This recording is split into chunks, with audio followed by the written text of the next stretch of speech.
siiradii nebiga sallallahu calayhi wasallam. ku soo dhowaada cashirka koowaad ee siirada nebiga sallallahu calayhi wasallam.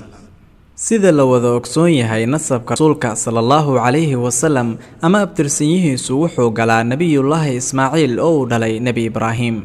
abtirsanyada nebiga sallallahu calayhi wasallam waxay u qaybsantaa 3 qaybood. qaybta ugu horeysa marka nebiga sallallahu calayhi wasallam laga bilaabo waxay ku eg tahay ilaa cadnaan, waana qaybta culimada islaamka oo dhan ay isku waafaqsan yihiin isla markaasna la hubo sixadeeda. qaybta labaad oo iyaduna ka bilaabata cadnaan waxay ku eg tahay ilaa nebi ismaaciil, hase yeeshee waa qayb ay culimadu isku khilaafsan tahay sixadeeda. in badan oo culimada ka mid ahina waa ay ka gaabsadaan, qaar kalena waxay ka hadlaan qaybta saddexaad oo ka bilaabata nebiyullaahi ismaaciil ilaa laga gaaro nebiyullaahi aadam. aad ayayna u adag tahay xaqiijinteeda iyo sixadeeda, waxaana wanaagsan in laga dhowrsadaa oo aan la dhex dabaalan. waxaan markaa soo qaadanaynaa qaybta ugu horeysa ee culimada islaamku isku waafaqsan yihiin dhabnimadeeda hadday noqon lahaayeen kuwii hore iyo kuwii dambaba, waxaana weeye sida tan: محمد بن عبد الله بن عبد المطلب بن هاشم بن عبد مناف بن قصي بن كلاب بن مرة بن كعب بن نضر بن كنانة بن خزيمة بن مدركة بن إلياس بن مضر بن نزار بن معد بن عدنان. رسولك صلى الله عليه وسلم جرب كيسا وحال أورنجر الهير بن هاشم، وحانا لوغو مقعدري أووغيسي لبات هاشم بن عبد مناف. هاشم وحو أها ننك شيغانا رير مكا، وحونا ورابن جري حجيدا oo aabihiis cabdimanaaf ka dhaxlay. sidoo kale wuxuu ahaa ninkii ugu horeeyay ee jideeyay labadii safar ee suuratul quraysh sheegtay oo ay qurayshtu u kala safri jirtay shaam iyo yemen. haashim wuxuu dhalay 4 wiil oo kala ahaa asad, abu sayf, nadla iyo cabdulmutalib, iyo 5 gabdhood oo kala ahaa sharaf, khaalida, daciifa, ruqiya iyo junna. waxaa 9kooda ugu yaraa cabdulmutalib oo ahaa nebiga sallallahu calayhi wasallam awowgii. cabdulmutalib siduu ku dhashay waxay ahayd aabihiis haashim ayaa safar ugu kacay shaam, wuxuuna sii maray madiina oo uu ka guursaday kulana aqal galay salma bintu camar. haashim wuxuu sii watay safarkiisii shaam. markuu shaam tegay ayuu xanuunsaday.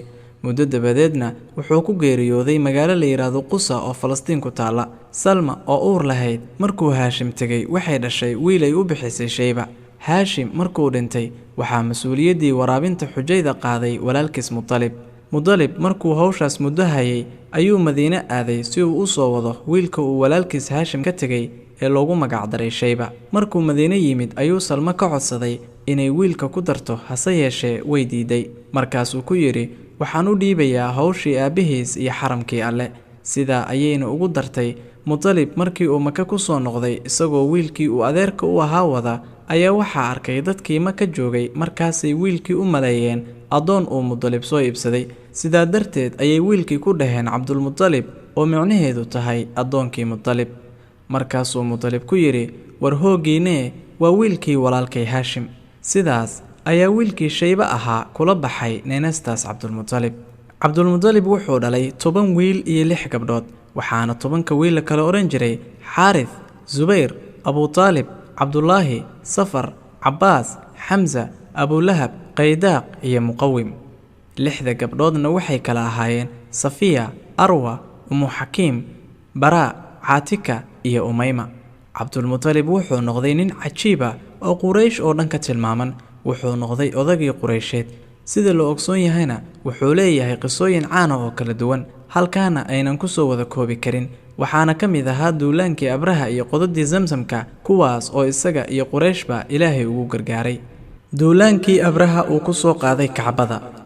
abraha oo ahaa nin xabashi ah oo yemen wakiil uga ahaa boqorkii xabashida ayaa markuu arkay sida carabi kacbada ugu xajinayso waxaa galay maseyr. markaasuu magaalada sanca ka dhisay kaniisad aad u weyn isagoo raba inuu carab ka jeediyo xajkii ay kacbada u xajin jireen. arrintii ayaa waxaa maqlay nin reer bani kinaana ah, markaasuu kaniisadii tegay oo qibladeedii wasaqeeyey. abraha markuu arrintaa ogaaday wuu xanaaqay, wuxuuna go'aansaday inuu kacbada dumiyo. wuxuuna soo kaxaystay ciidan gaaraya 60,000 oo askari oo wata 9 ama 13 maroodi. maroodigii ugu weynaana isaga ayaa saarnaa. abraha iyo ciidankiisii waxay soo socdaanba markay maka ku soo dhow yihiin ayay geel cabdulmutalib lahaa qabsadeen. markaasaa cabdulmutalib ergo ugu tegay isagoo doonaya in geeliisii loo sii daayo. abraha wuxuu yidhi, kacbadiinnii ayaan duminayaa, adna geel baad doonaysaa.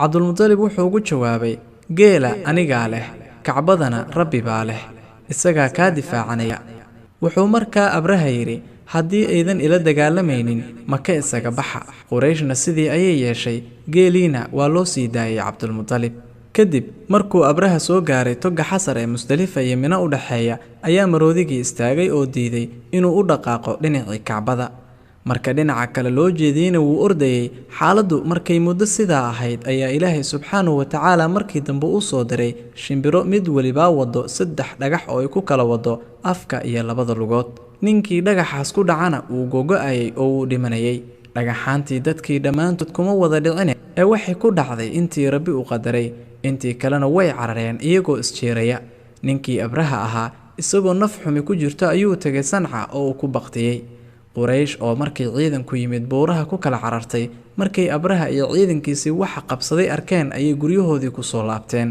qisadan waxaa ka warantay suuratul fiil waxayna dhacday sanadkii uu rasuulku sallallahu calayhi wasallam dhashay waxaana loo bixiyay sanadkaas sanadkii maroodiga ama caamul fiil qodidii samsamka iyo nadarkii cabdulmutalib maalin ayaa cabdulmutalib oo hurda manaam loogu yimid ama riyo lagu tusiyay lana amray inuu faago ceelka zamsamka oo muddo hore doogmay meel uu ahaana aan la garanayn manaamkii ayuu ku weydiiyey meeshuu ceelku ahaa waana loo sheegay goortuu hurdadii ka kacay ayuu meeshii tegay isaga oo ula socdo wiilkiisii Xaarith oo uu markaas caruur ka qabay wuuna qoday markii ceelkii la helay ayaa Quraysh kula dooday oo tiri cabdulmutalibow waa ceelkii aabbahayo Ismaaciil waxaan ku leenahay xaq ee aan kula wadaagsanno hase yeeshee cabdulmutalib wuu ka diiday arrinka oo wuxuu yidhi ma yeelayo arrinkan aniga ayaa la igu khaas yeelay muddo markii la dooday oo arrinkii lagu kala bixi waayey ayaa la go'aansaday in loo xukun tago habar wax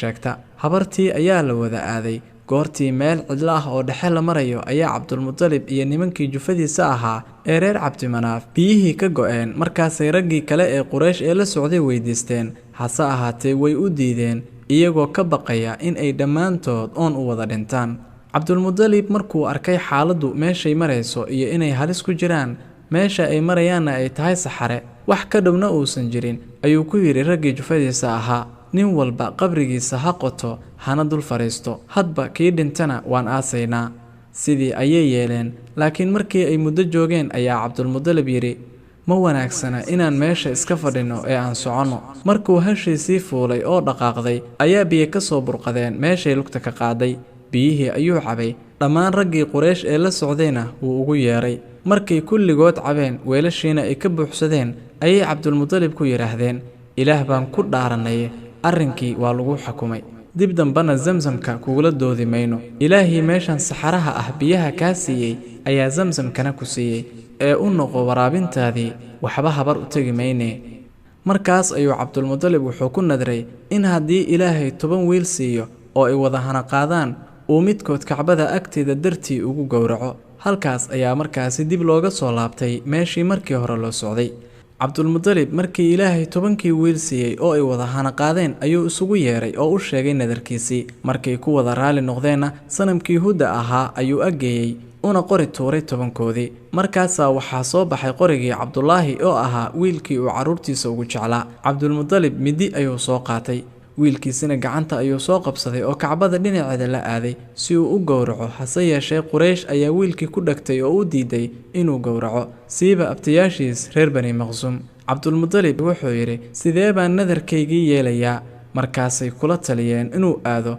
habar wax sheegta habartii markii u tagay ayay ku tiri magtiinu waa meeqa markaasuu ugu jawaabay 10 halaad kadib ayay tiri 10 halaad iyo isaga u qori tuur haddii ay 10 halaad soo baxaan gowrac hadduu isagu soo baxana geeli kordhi oo 10 kale ku dar kadib sidaa geela u kordhi oo hadba 10 ku dar ilaa uu geelu soo baxo oo rabbigiis ka raali noqdo cabdulmutalib waa soo laabtay wuxuuna u qori tuuray 10 halaad iyo wiilkii hase yeeshee waxaa qorituurkii ku dhacay Cabdullaahi kadib geeli ayuu hadba 10 ku darayay qorituurkuna ku dhacay Cabdullaahi ilaa uu gaarsiiyay 100 geel ah oo qorituurkiina ku dhacay geeli kadib cabdulmutalib wuxuu gowracay 100kii geela ahaa markaa wixii ka dambeeyay magtii Quraysheed ee 10ka geela ahayd waxay noqotay 100 geel ah islaamkuna markii uu yimid 100kii ayuu u sugay oo u daayay rasuulku sallallahu calayhi wasallam wuxuu yiri anigu waxaan ahay ina laba gowrac oo ula jeedo nebi Ismaaciil iyo aabihiis Cabdullaahi.